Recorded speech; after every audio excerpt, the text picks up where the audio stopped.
sejak surat pernyataan perang pemerintah Hindia Belanda terhadap kerajaan Aceh pada tanggal 26 Maret tahun 1873. Belanda mengirimkan pasukan 3.000 prajurit untuk melakukan invasi pertamanya di Aceh. Situasi ini berubah total. Dari sebelumnya hidup tentram dan damai menjadi medan peperangan. Ratusan jiwa masyarakat Aceh menjadi korban peperangan.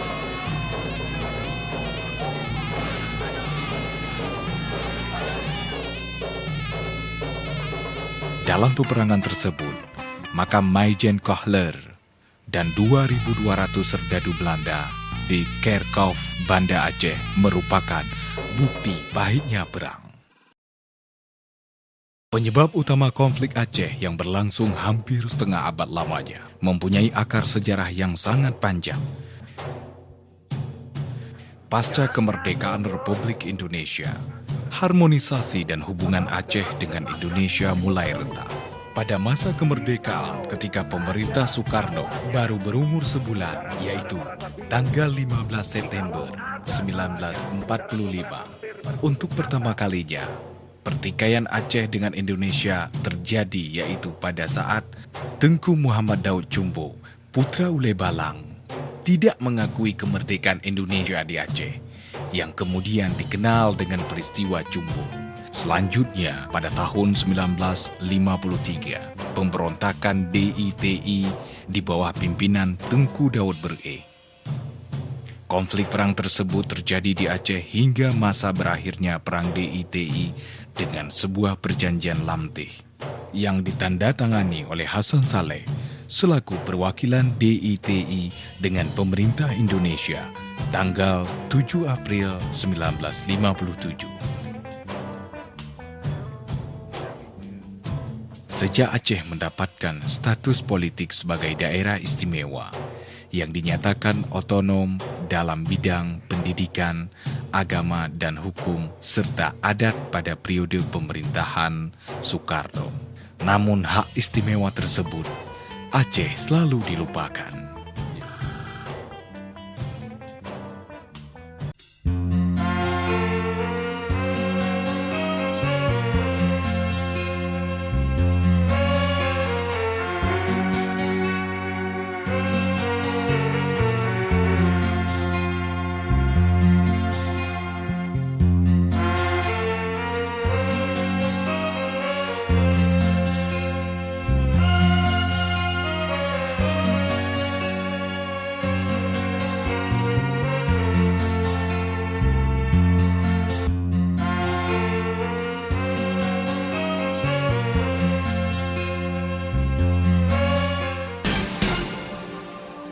Pada tanggal 4 Desember 1976 di Gunung Halimun, Kabupaten Pidi, Provinsi Aceh, Tengku Muhammad Hasan Ditiro, Tengku Ilyas Lebe, Tengku Zaini Abdullah, Tengku Malik Mahmud, dan beberapa tokoh lainnya memproklamirkan Gerakan Aceh Merdeka dengan simbol awalnya Aceh Merdeka atau yang lebih dikenal dengan AN.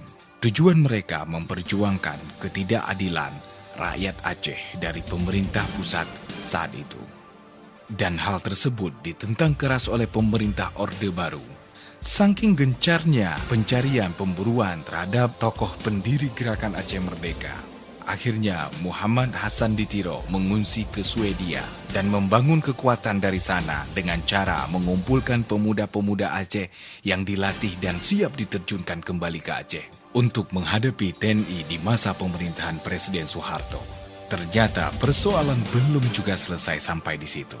Perlawanan politik terus dilakukan oleh rakyat Aceh. Pemerintah Indonesia merespon dengan melakukan operasi militer besar-besaran menghadapi Gerakan Aceh Merdeka.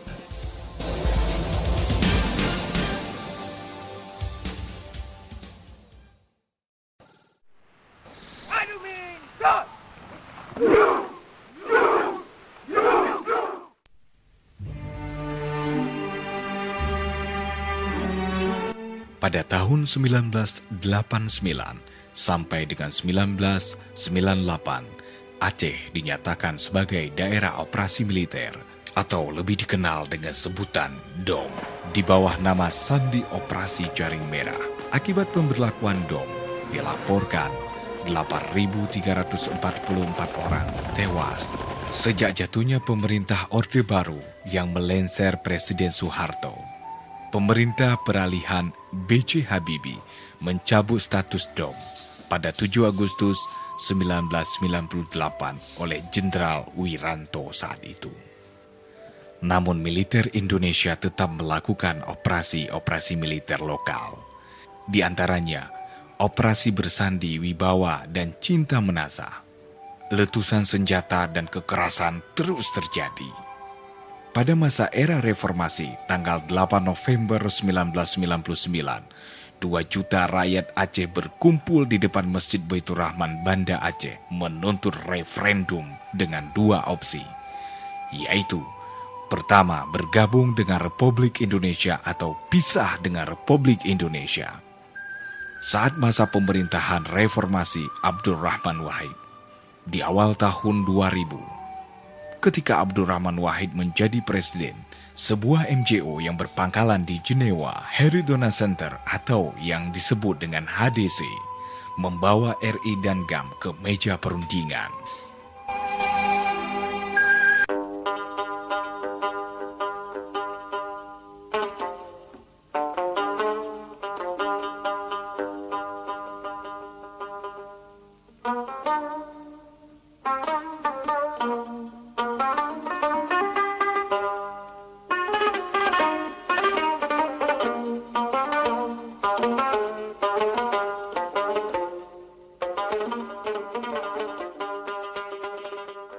Langkah ini dimaksudkan sebagai langkah awal menuju penyelesaian konflik perang di Aceh. Sayangnya, kesepakatan itu efektif berjalan sekitar 3 bulan lamanya dan kembali gagal ketika memasuki tahap demilitarisasi. Peperangan pun tak dapat dibendung lagi. Kontak tembak pun hampir di seluruh wilayah Aceh kembali mewarnai langit dengan asap misiu dan ceceran darah membekas di tanah rencong tak terelakkan lagi. Tahun 2002, proses perundingan terus berlanjut dan kedua belah pihak kembali ke meja perundingan. Satu kesepakatan damai yang disebut dengan KOHA yang ditandatangani pada tanggal 9 Desember 2002 di Jenewa. Walaupun kedua belah pihak telah melahirkan kesepakatan damai, namun belum juga menemukan titik kompromi dalam mengakhiri konflik perang. Insiden demi insiden terus saja terjadi.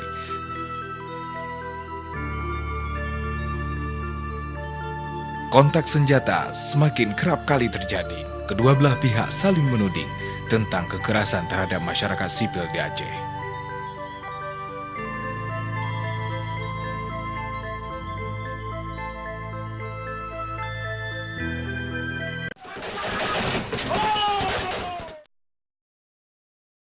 Harapan damai kemudian muncul kembali ketika disepakati pertemuan bersama tanggal 17 dan 18 Mei 2003 di Tokyo, Jepang.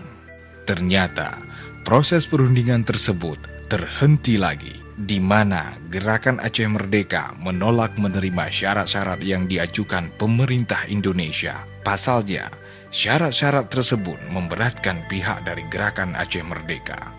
Pemerintah Indonesia merespon penolakan Gerakan Aceh Merdeka. Dan dalam perhitungan jam, Presiden Megawati Soekarno Putri menandatangani darurat militer untuk Aceh.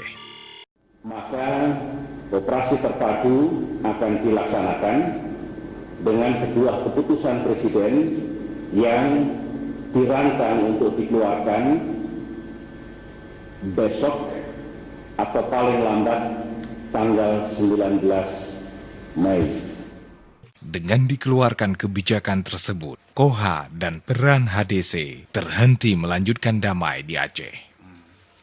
Setelah 6 bulan diberlakukan darurat militer pertama, kemudian pemerintah Indonesia memberlakukan darurat militer kedua. Maka pada tanggal 19 November 2003 sampai dengan 19 Mei 2004 dikeluarkan Kepres, keputusan Presiden untuk menumpas Gerakan Aceh Merdeka. Kontak senjata antara TNI vs GAM masih kerap kali terjadi. Korban tindak kekerasan terhadap warga sipil kian bertambah.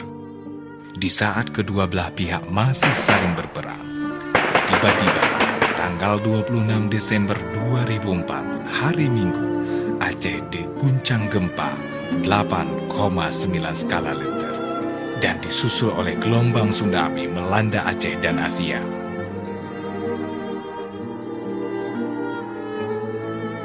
Pada saat itu, Aceh menjadi pusat perhatian dunia. Seluruh media cetak, media tulis, dan media elektronik memberitakan tsunami di Aceh. Di samping itu, untuk memudahkan penyaluran bantuan terhadap korban tsunami di Aceh, seluruh pemimpin dunia menekan kedua belah pihak RI dan GAM agar dapat kembali ke meja perundingan. Pat ujunnya hana pirang, pat perangnya hana reda. Begitulah pepatah orang tua dulu. Dengan diperankan Krisis Manajemen Inisiatif CMI dan didukung oleh Uni Eropa.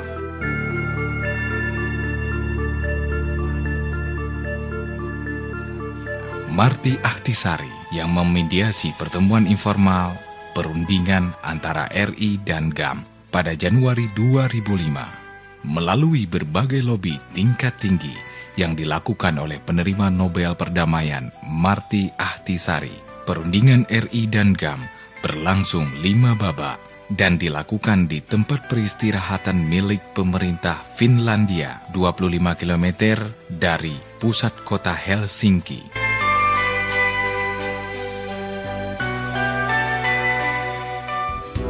Tanggal 15 Agustus 2005 adalah hari terjadinya penandatanganan nota kesepahaman antara pemerintah Republik Indonesia dengan Gerakan Aceh Merdeka. Adalah perjanjian bersejarah bagi rakyat Aceh dan rakyat Indonesia, di mana perbedaan persepsi berakhir tali silaturahmi antara Aceh dan pusat yang terputus kian bersambung kembali.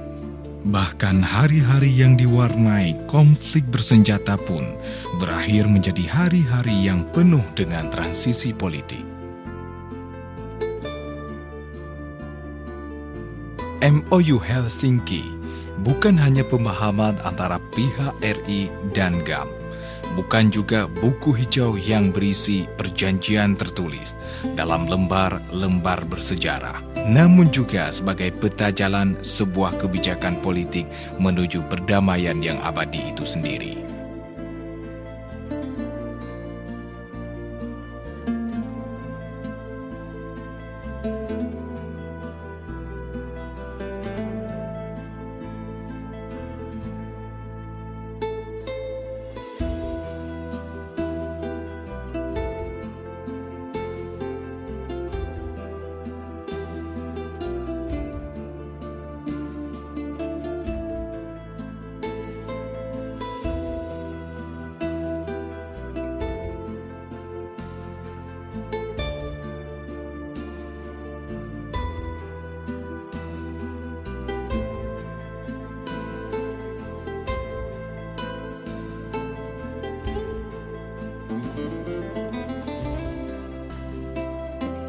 Setiap fase dari sebuah proses transformasi pasti ada tujuannya, dan pertanyaan mendasarnya, kemana MOU Helsinki akan membawa Aceh? Dalam paragraf kedua MOU Helsinki tertulis, para pihak bertekad untuk menciptakan kondisi sehingga pemerintah rakyat Aceh dapat mewujudkan melalui suatu proses yang demokratis dan adil dalam negara kesatuan dan konstitusi Republik Indonesia.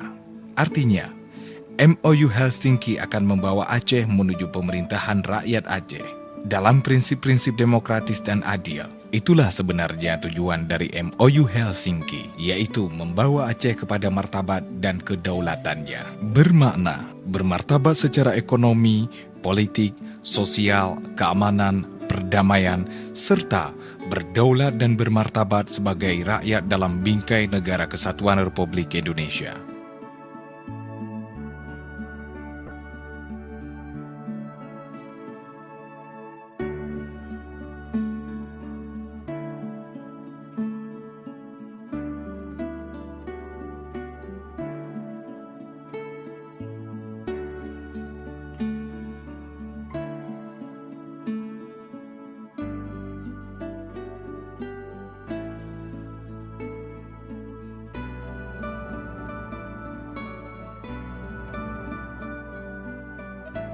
setidaknya terdapat 5 fase-fase MOU Helsinki.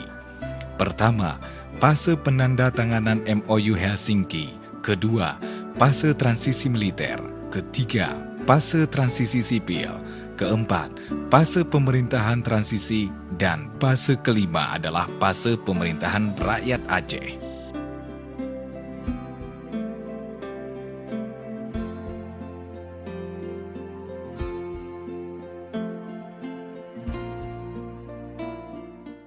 Pertama, fase penandatanganan. Fase pertama ini di mana penandatanganan MOU Helsinki pada hari Senin tanggal 15 Agustus tahun 2005 di Finlandia antara pemerintah Republik Indonesia dengan Gerakan Aceh Merdeka. Dalam rangkap 3, masing-masing pihak menyimpan naskah asli.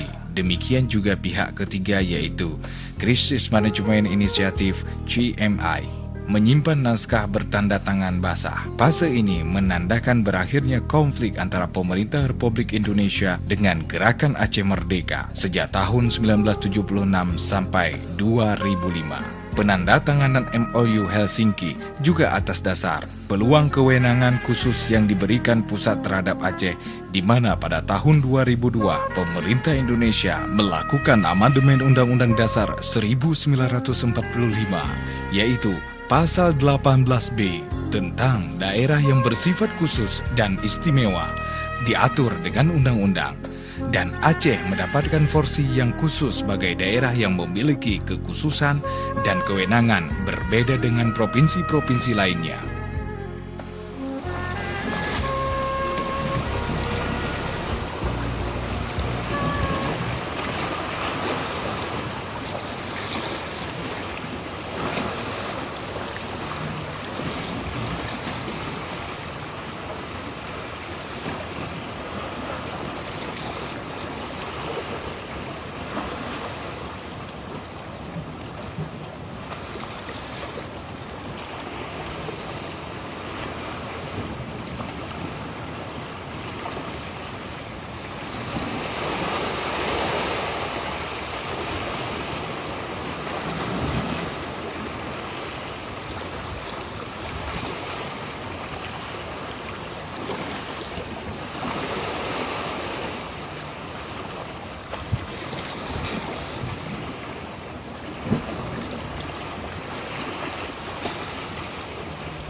Fase kedua adalah fase transisi militer. Fase transisi militer atau demilitarisasi berlangsung sejak 15 September 2005 hingga 30 Desember 2005. Dalam fase ini, GAM melaksanakan kewajibannya sebagaimana tertulis dalam poin 43 MOU Helsinki. GAM melakukan decommissioning semua senjata, amunisi, dan alat peledak yang dimiliki oleh para anggota dalam kegiatan GAM dengan bantuan Misi Monitoring Aceh (AMM). GAM sepakat untuk menyerahkan 840 buah senjata. Fase ini menandakan segala bentuk kepemilikan senjata oleh GAM dan rakyat Aceh adalah bentuk kriminal dan pelanggaran hukum. Sementara pemerintah pusat sebagaimana poin 45 MOU Helsinki, pemerintah RI akan menarik semua elemen tentara dan polisi non-organik dari Aceh. Poin 47 MOU Helsinki, jumlah tentara organik yang tetap berada di Aceh setelah relokasi adalah 14.700 orang. Jumlah kekuatan polisi organik yang tetap berada di Aceh setelah relokasi adalah 9.100 orang.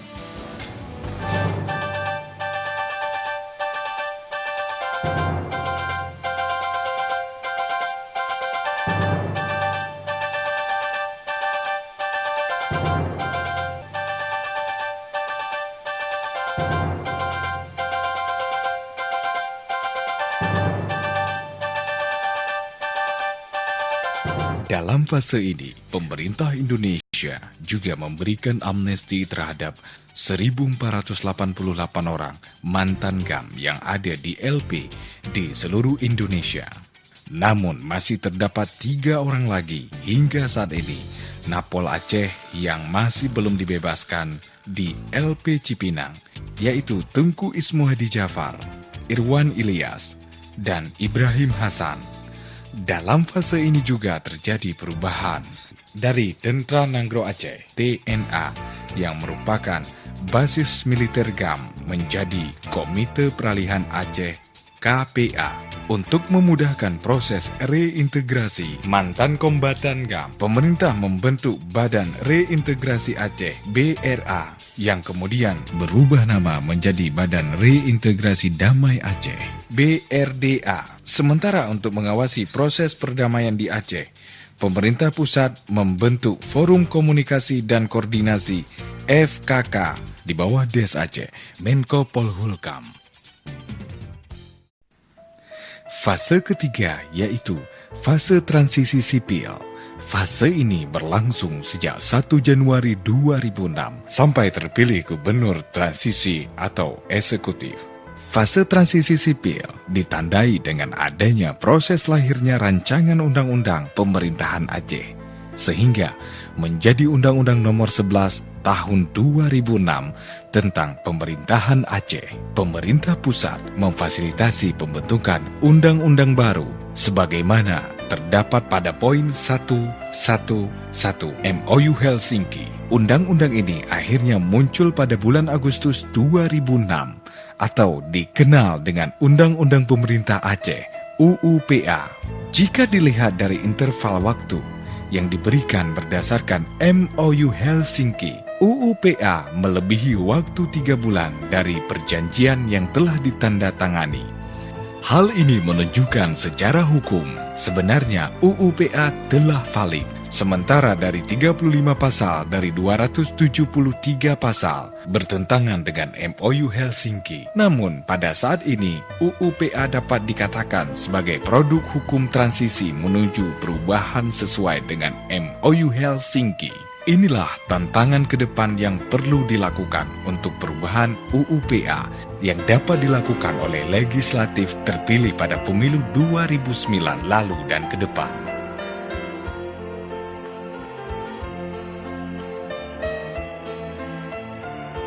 Untuk terbentuk pemerintahan transisi di Aceh, pemerintah pusat mempersiapkan pemilu kada yang diikuti oleh calon kepala daerah dari Partai Nasional dan calon kepala daerah dari GAM.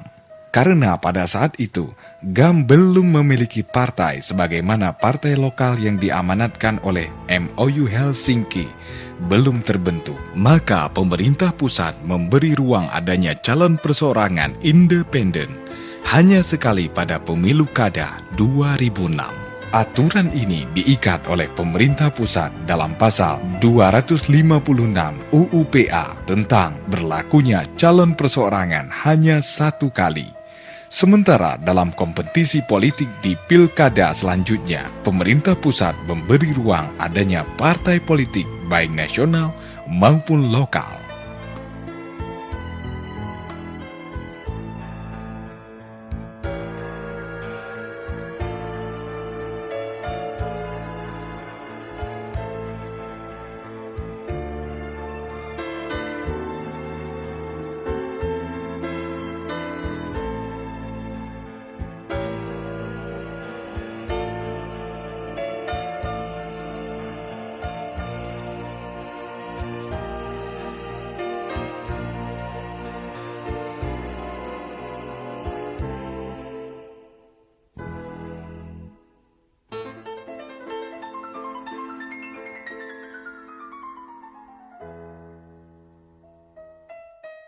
Proses politik lahirnya partai politik lokal merupakan jawaban atas kebutuhan dalam poin 121 MOU Helsinki. Berdasarkan MOU di atas, partai lokal muncul di Aceh sebanyak 6 partai lokal yang lulus verifikasi dari Departemen Hukum dan HAM RI. Keenam partai tersebut adalah Partai Aceh atau PA, Partai Rakyat Aceh atau PRA, Partai Sira, Partai Daulat Aceh PDA, Partai Aceh Aman Sejahtera PAAS, dan Partai Bersatu Aceh PBA. GAM hanya membentuk satu partai lokal, yaitu Partai GAM, yang berubah menjadi Partai Aceh atau PA.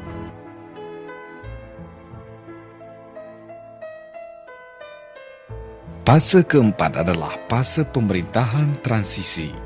Fase ini berlangsung sejak Februari 2007 sampai dengan pemilu legislatif. Pada fase ini, poin 1, 2, 3 MOU Helsinki diterapkan, yaitu pemilihan lokal yang bebas dan adil akan diselenggarakan di bawah undang-undang baru tentang penyelenggaraan pemerintahan di Aceh untuk memilih kepala pemerintahan Aceh dan pejabat terpilih lainnya pada bulan April 2006 serta untuk memilih anggota legislatif Aceh pada tahun 2009. Dalam fase ini, poin 1, 2, 2 MOU Helsinki dijalankan. Disinilah dasar munculnya calon independen yang hanya sekali dan adanya pilkada di Aceh serta dasar lahirnya partai lokal sebagai jalur partisipasi politik rakyat Aceh pada pemilu pilkada.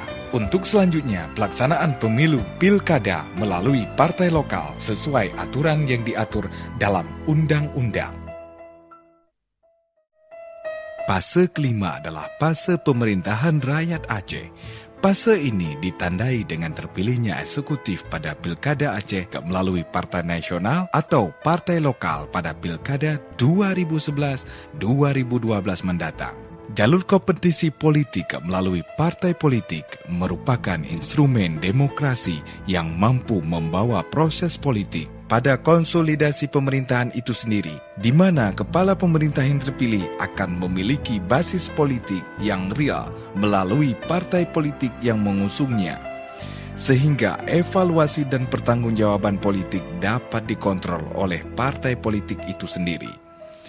Partai politik juga merupakan mekanisme demokrasi agar terbentuk pemerintahan kolektif sesama partai, baik mewakili partai nasional maupun mewakili partai lokal.